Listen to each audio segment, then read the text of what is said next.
Does the thought of medieval women being nothing more than pawns traded like property with a price tag around their necks make your stomach clench? Do you picture a world where a woman's worth was solely measured by the size of her dowry, a cold transaction with no room for personal will? Do you believe every marriage between the years 500 and 1500 was a loveless financial exchange? Prepare to have your long-held assumptions shattered. Number 1. All medieval marriages were purely economic transactions, devoid of love or personal connection. The tale often told paints a bleak picture of medieval marriage, a stark, unromantic contract where hearts played no part. It suggests that lords and ladies, peasants and merchants alike entered into unions solely for land, coin, or social climbing, their personal feelings utterly irrelevant. This widespread notion, while holding a grain of truth in the necessity of economic stability, ignores the complex tapestry of human emotion and societal expectation that also shaped medieval unions. Consider the reality for many. Life in the Middle Ages was harsh, unpredictable, and often short. Survival itself was a daily challenge, and family was the fundamental unit of production and protection. Marriage, therefore, was undeniably a practical affair. For noble families, a strategic alliance through marriage could solidify power, expand territories, or end feuds. A daughter's hand, accompanied by a rich dowry, could secure a powerful connection that benefited an entire lineage for generations. For peasants, two strong backs and a combined set of meager resources could mean the difference between a thriving smallholding and destitution. The shared labor of a husband and wife was essential for planting, harvesting, weaving, and raising children. Yet, within this framework of pragmatism, personal affection was not just an occasional happy accident. It was often actively encouraged, even seen as a desirable outcome for the stability and harmony of the household. The Church, a dominant influence in medieval life, emphasized the sacramental nature of marriage, defining it as a union intended for companionship and mutual support, not just procreation. The canon law, the body of laws developed by the Church, stipulated that for a marriage to be valid, both parties must freely consent. Though this consent could be coerced in practice, the legal principle stood. This legal requirement meant that a woman could, in theory, refuse a marriage if she was unwilling, even if it meant defying her family. Stories, though rare, exist of women appealing to ecclesiastical courts to annul forced marriages and sometimes succeeding. Take the famous example of the Paston family, a gentry family in 15th century England whose extensive letters provide an unparalleled glimpse into medieval domestic life. Their correspondence reveals a fascinating blend of pragmatism and affection. While marriage negotiations were intensely focused on land and financial settlements, the letters also contain expressions of genuine care and warmth between spouses. Margaret Paston, managing the family estates and her husband John's frequent absences, wrote letters that discussed business and legal disputes alongside concerns for his health and well-being. John, in turn, expressed longing for her return and appreciation for her efforts. These were not the detached communications of strangers bound by contract. They were the shared lives of partners. When John was away on legal or political errands, Margaret was his trusted eyes and ears at home, relaying news and managing the complex affairs of their properties. Their bond, forged in shared responsibilities and the often perilous world they inhabited, clearly transcended mere financial arrangement. Moreover, while arranged marriages were common, particularly among the aristocracy, the goal was often to arrange a good marriage, one that would lead to a stable and harmonious household. A husband and wife who actively disliked each other could undermine the family's economic stability, disrupt succession, and bring disrepute. Therefore, families often considered the personalities of the prospective couple, hoping for a match where some level of compatibility could develop. The medieval advice literature, including guides on marriage and household management, frequently counseled husbands and wives to treat each other with respect and affection. These texts understood that a peaceful home was an efficient home, and genuine fondness could foster that peace. Even among the peasantry, where survival was even more tenuous, the choice of a spouse was not always completely dictated. While parents might have strong preferences, particularly concerning a neighbor's land or a craftsman's tools, young people often had opportunities to meet and interact at village fairs, church gatherings, or communal labor events. There are records of local customs allowing for courtship, and instances of elopement, though socially risky, demonstrate that personal attraction did play a role, even when it went against parental wishes or economic sense. The penalties for elopement, though harsh, suggest that it was not an entirely unheard of phenomenon. In some Germanic traditions, particularly among the Vikings and early medieval Germanic tribes, the concept of a mourning gift existed. This was a gift of property, sometimes significant, that a husband gave to his wife the morning after their wedding night. This gift was hers alone, her separate property, a sign of his appreciation and commitment, and crucially, it was not part of her dowry. It was a recognition of her person, her individual value, and her importance in the union. This practice, while perhaps not universal across all medieval Europe, highlights a cultural understanding that marriage encompassed more than just a transfer of goods. Consider the narrative of medieval love poetry. While much of it focused on courtly love, an idealized and often unrequited form of devotion to a lady, there also existed poetry that celebrated marital affection. Poems written by husbands for their wives or expressing the joys of domestic partnership offer another window into the emotional landscape of the time. These works, though perhaps less dramatic than tales of knights and damsels, reveal an appreciation for the bond forged in marriage, emphasizing companionship, shared burdens, and mutual respect. The sheer duration of a medieval marriage, often lasting decades for those who survived disease and childbirth, would almost necessitate some form of personal connection. Sharing a bed, raising children, managing a household, enduring hardship, and celebrating triumphs together would over time foster a deep bond, even if it did not begin with passionate romance. This bond of shared life and experience often evolved into a profound partnership, sometimes surpassing initial expectations. Historians examining wills and testaments from the period sometimes find poignant clauses where spouses request to be buried beside each other, or leave specific sentimental items to their beloved. These small details, when pieced together, paint a picture far more nuanced than a purely transactional arrangement. The idea that medieval people were somehow incapable of love, or that their relationships were entirely devoid of emotion, is a modern projection, misunderstanding the very nature of human connection across time. While the economic framework was undeniably robust, it served as the foundation upon which complex human relationships were built, relationships that often included affection, respect, and a profound sense of partnership. The truth is, medieval marriages, like marriages in any era, were multifaceted, blending practical necessity with the enduring human desire for connection and companionship. Number 2, dowries were solely for the benefit of the husband and his family, never for the wife. The common belief is that a dowry was simply a payment from the bride's family to the grooms, a financial windfall for the husband and his kin, leaving the bride with no personal benefit. This view ignores the crucial role a dowry played in securing the bride's own future, establishing her status within her new household, and providing a measure of economic security, especially in the precarious event of widowhood. In reality, the dowry was a complex financial instrument, often structured to protect the wife and her interests, alongside the interests of her new marital family. First, let us clarify the dowry versus dower. This distinction is vital. The dowry was the property or wealth that the bride brought into the marriage from her own family. It could be money, land, goods, or even specific rights. The dower, on the other hand, was a portion of the husband's property that was specifically set aside for his wife's maintenance should he die before her. This dower was her right, often legally guaranteed, and it ensured she would not be left destitute. In many regions, typically a third of the husband's land or income was assigned as dower.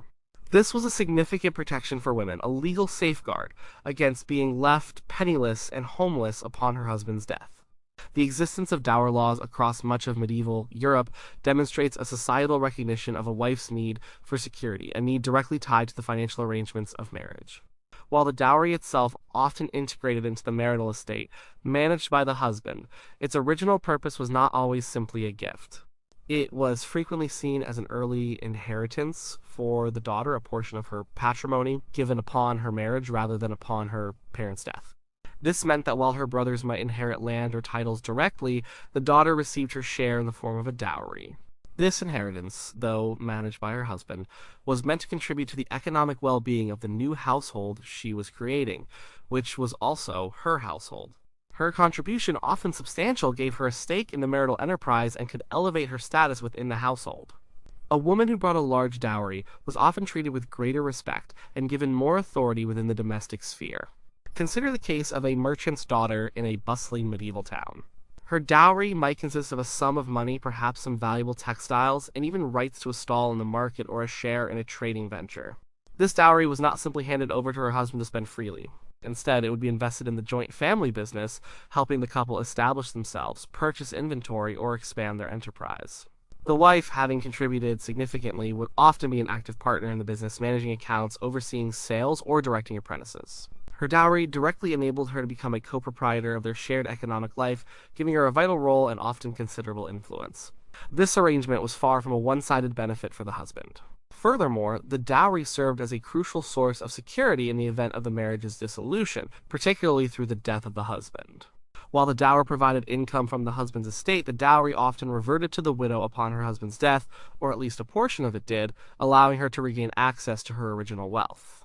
This was especially important if she had no children, or if her children were still young and dependent.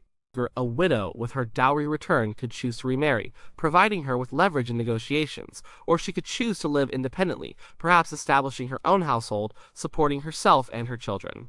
Many wills and legal documents from the period contain explicit instructions for the return of the dowry to the wife upon the husband's death. This demonstrates a clear understanding that the dowry was her contribution, and her claim to it did not necessarily end with the marriage ceremony. The existence of paraphernalia is another important point.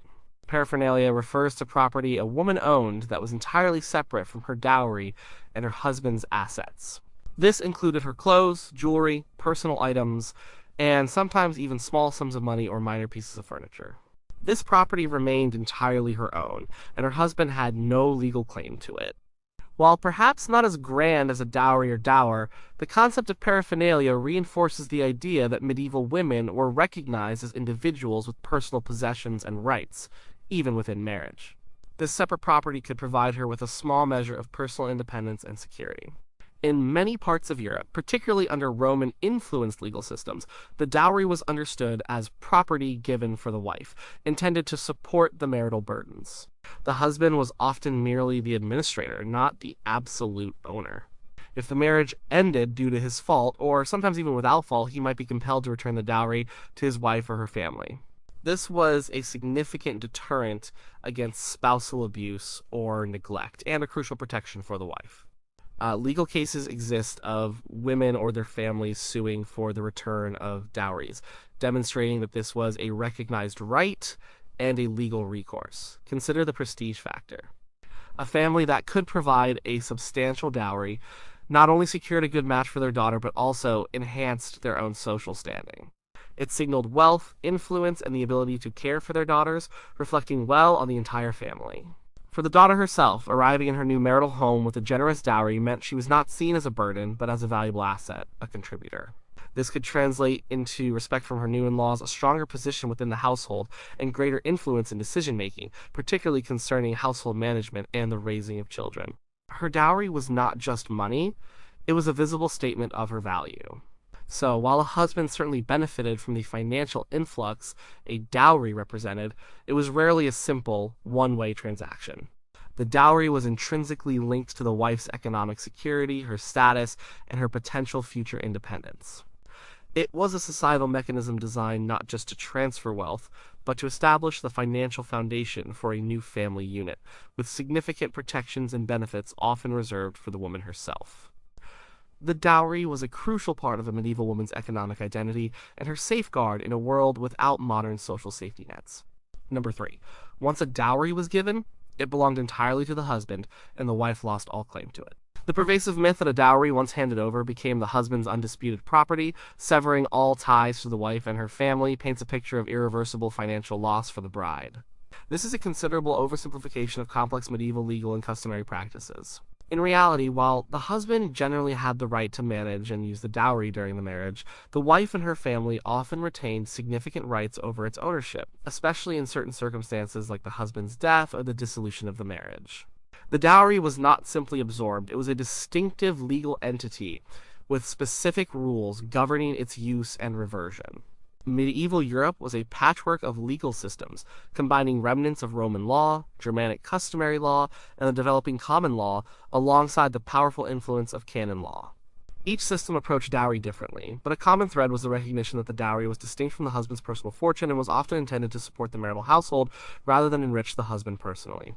The husband's role was frequently that of an administrator or steward of the dowry, with specific obligations concerning its preservation and potential return.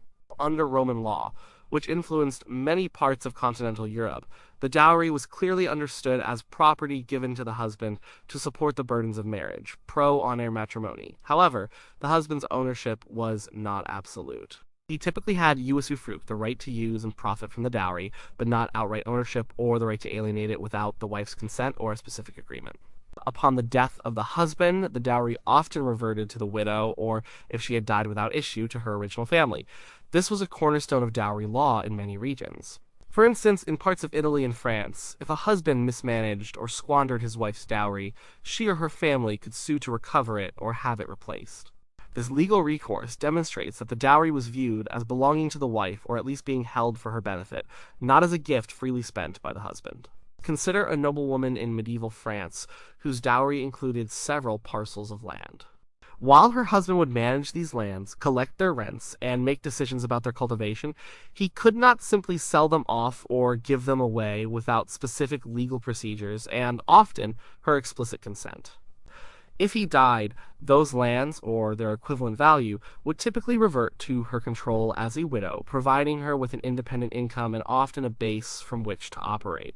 Her family, having given the dowry, would also be keenly interested in its preservation, as it represented a portion of their family wealth. Marriage contracts were often meticulously drafted, specifying the precise terms under which the dowry was managed and to whom it would revert. In England, while the common law developed differently, the concept of dower offered similar protections, as discussed earlier. However, even the dowry, often called a marriage portion in English contexts, was not always completely lost to the wife. While it might be merged with the husband's estate, particularly in lower social classes, special provisions could be made. For instance, a wife might retain control over specific items from her dowry, such as jewelry, linens, or even livestock. These items, sometimes termed paraphernalia, remained her personal property and were not subject to her husband's debts or control. A woman could wear her jewels, pass them on to her daughters, or even sell them if she chose. Furthermore, legal cases from medieval court records show instances of women or their families successfully petitioning for the return of dowries in cases of marriage annulment or dissolution. While divorce was extremely rare and difficult to obtain in the medieval period, annulment, a declaration that the marriage was never valid in the first place, was possible under certain conditions.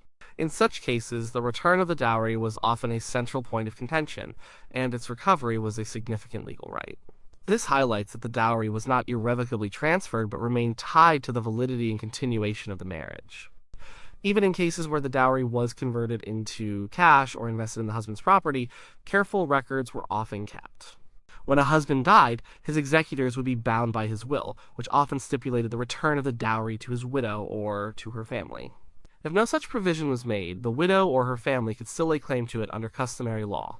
Guilds and municipal laws in medieval towns also often had specific provisions for widows, and the return of their dowries, recognizing the importance of this property for a woman's survival and independence. For example, a widow of a master craftsman might be entitled to use her dowry, perhaps along with her dower, to continue the family business, ensuring the livelihood of herself and her children. The perception of absolute transfer often stems from a misunderstanding of patriarchal systems. While husbands held significant authority in medieval society, this did not automatically translate into unfettered control over all property associated with their wives. The very existence of legal structures like dower, paraphernal rights, and the conditional nature of dowry ownership in various legal codes shows a sophisticated understanding of property rights that sought to balance the needs of the marital unit with the security of the individual woman. Ultimately, the idea that a dowry was entirely and irretrievably lost to the wife upon marriage is a myth that fails to account for the intricate legal safeguards and customary practices designed to protect women's financial interests in the Middle Ages. The dowry was a dynamic asset, its management and ultimate fate subject to detailed agreements and a complex interplay of legal principles that recognize the wife's enduring claim to her original contribution. Number 4, dowries were always vast sums of money or land, only for the super rich. The image of a medieval dowry often conjures up visions of chests overflowing with gold, sprawling estates, or entire villages changing hands. This grand perception leads many to believe that dowries were a custom exclusive to the elite, the super-rich aristocracy with their vast fortunes. This idea is misleading. While noble dowries certainly involved immense wealth, the practice of providing a dowry, or some equivalent contribution, was widespread across all social classes in medieval Europe, adapting its form to suit the economic realities of each stratum of society. For the vast majority of the population, the common peasants who tilled the land, their dowries were not measured in gold coins or acres of arable land. Instead, they consisted of practical, essential items that would help a newly married couple establish their independent household and survive. A peasant girl's dowry might include a few heads of livestock, perhaps a cow or a pig, which would provide milk, meat, or offspring for future sustenance. It could also include household necessities, a spinning wheel, a loom, cooking pots, bedding, or carefully saved bolts of homespun linen. Tools for farming or domestic crafts might also be part of the package. These items, though humble, were incredibly valuable to a young couple starting out, providing the basic means for production and living. They were the foundation of their new life together. Consider a young woman in a small village preparing for her wedding. Her parents, perhaps small landholders or free tenants, might have spent years accumulating items for her dowry. Her mother might have taught her how to spin and weave, and the best bolts of linen she produced could be set aside. Her father might have saved for a young calf or a sow. This dowry was not simply a gift, it was an investment in the couple's future, a way to ensure they had the basic capital to contribute to the village economy and sustain themselves. Without such a contribution, starting a new household would be immensely difficult, if not impossible. The dowry was a launchpad, not a luxury. In the bustling towns, where artisans and merchants formed the backbone of the economy, dowries took on a different character, though equally practical. A baker's daughter might bring a sum of money, perhaps enough to purchase a new oven or a share in the family bakery's profits. A weaver's daughter might bring a portion of spun wool, some finished cloth, or even an apprenticeship contract for her prospective husband if he was entering her family's trade. The dowry for a townswoman might include tools specific to a craft, a small plot of land within the town walls, or the right to sell goods in a specific market stall. These dowries were not mere displays of wealth, but functional assets that directly contributed to the couple's ability to earn a living in the urban environment. For instance, a silversmith's daughter marrying into another artisan family might have a dowry that included a set of weights and measures, some precious metals, or even a small workshop space. This was her contribution to the marital economy, helping her husband expand his craft or allowing her to participate in it directly. Many medieval women, particularly in towns, were active participants in their husbands' businesses, and their dowries could be the very capital that enabled such joint ventures. Even for the lesser gentry or knights, whose wealth was often tied to land but not on the scale of dukes or counts, dowries were practical. A knight's daughter might bring a modest parcel of land, some horses, or even a quantity of arms and armor, which would be valuable assets to her husband's estate and his ability to serve as lord. These were not abstract sums, but tangible resources, directly contributing to the couple's standing and capability.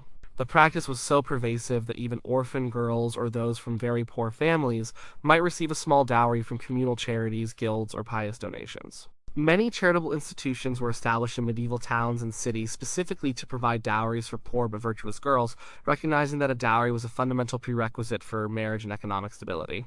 These dowel chests, or charitable funds, highlight that the societal expectation of a dowry was not confined to the wealthy. It was seen as essential for any woman to enter into a respectable marriage. The very concept of a dowry was deeply ingrained in the social fabric as a means of establishing a new family unit. It represented the woman's contribution to the new household, her share of her parental inheritance given at the time of her marriage. Without it, a woman, regardless of her social standing, would find it incredibly difficult to make a desirable match and secure her future. The size and nature of the dowry simply reflected the resources available to her family and the economic realities of their social class, from a pig and a spinning wheel to a castle and a treasury. The universal presence of this custom, in myriad forms across the length and breadth of medieval society, utterly dismantles the myth that dowries were solely for the super rich. They were a cornerstone of medieval social and economic life for nearly everyone. Number 5. Women had no agency in marriage, they were merely traded for dowries. The enduring image of medieval women as passive objects, bought and sold in marriage transactions, devoid of any personal will or choice, is one of the most persistent and inaccurate myths about the period. While it is true that families, particularly those of the nobility, played a dominant role in arranging marriages for strategic reasons, the reality for women across all social strata was far more nuanced. Women, to varying degrees and through different avenues, possessed and sometimes exercised significant agency in their marital futures, often pushing back against arrangements that displeased them.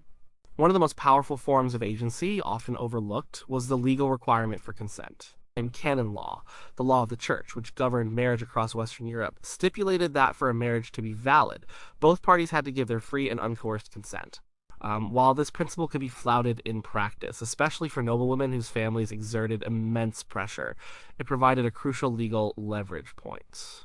A woman could, in theory, refuse to say yes at the wedding ceremony, or she could later appeal to an ecclesiastical court to declare her marriage invalid if she could prove she was forced into it. Such cases are recorded, demonstrating that the church sometimes sided with the individual against powerful families. A famous example is the marriage of Joanna of Navarre and Henry IV of England, where complex negotiations surrounded her consent and the details of her future status as queen.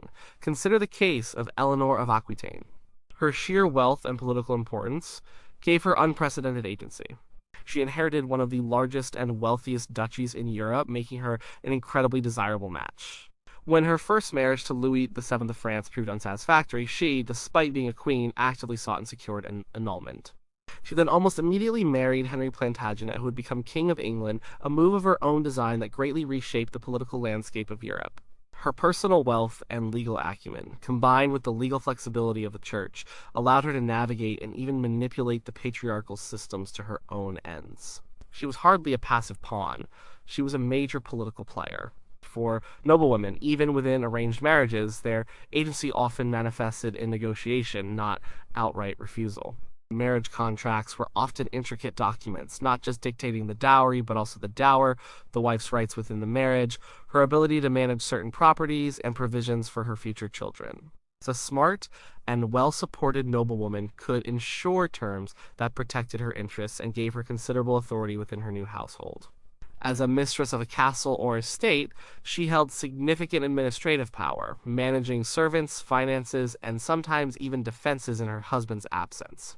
Their authority stemmed not just from their husband's position, but from their own contributions and negotiated rights within the marriage contract. Among commoners, especially peasants and townspeople, there was often more scope for personal choice and courtship, though parental approval and economic considerations remained important. Young people met at village markets, church festivals, and communal gatherings. While families still encouraged advantageous matches, outright coercion was harder to enforce in a community where reputation and cooperation were vital. Stories of elopement, though risky, show that young men and women sometimes defied their parents for love, even if it meant a difficult start. These acts of rebellion, though not universally successful, demonstrate that the desire for self-determination existed and was sometimes acted upon. Widows, too, possessed significant agency in remarriage. A widow, especially one with a returned dowry, and her dower rights, was a financially independent woman. She often controlled her own property and could make her own decisions about remarriage, or indeed about remaining single.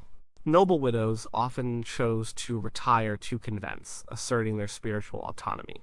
And others, like the English gentrywoman Marjorie Kempe, whose autobiographical account survives, actively negotiated their spiritual and personal lives within their marriage, even convincing her husband to agree to a vow of celibacy. This level of personal negotiation and assertion of will demonstrates a remarkable degree of agency. A wealthy widow was a powerful figure courted by eligible bachelors, and she held the upper hand in negotiating the terms of any subsequent marriage. Furthermore, a woman's family often stood as a powerful force protecting her interests. While they arranged the marriage, they also had a vested interest in her well-being and the preservation of the dowry. If a husband mistreated his wife or mismanaged her dowry, her family could intervene, sometimes through legal channels, to secure her rights, or even demand the return of the dowry. This family support provided a safety net and a form of agency that was not always obvious. In summary, the narrative of medieval women as mere commodities in marriage transactions is a vast oversimplification. While arranged marriages and economic considerations were undeniably significant, women possessed legal rights, exerted influence through negotiation, and sometimes even defied expectations to assert their will. From the strategic power plays of queens like Eleanor of Aquitaine to the quiet persistence of peasant girls seeking their own way, medieval women were active participants, not passive recipients, in shaping their marital destinies. Their agency might have been constrained by societal norms and patriarchal structures, but it was far from absent.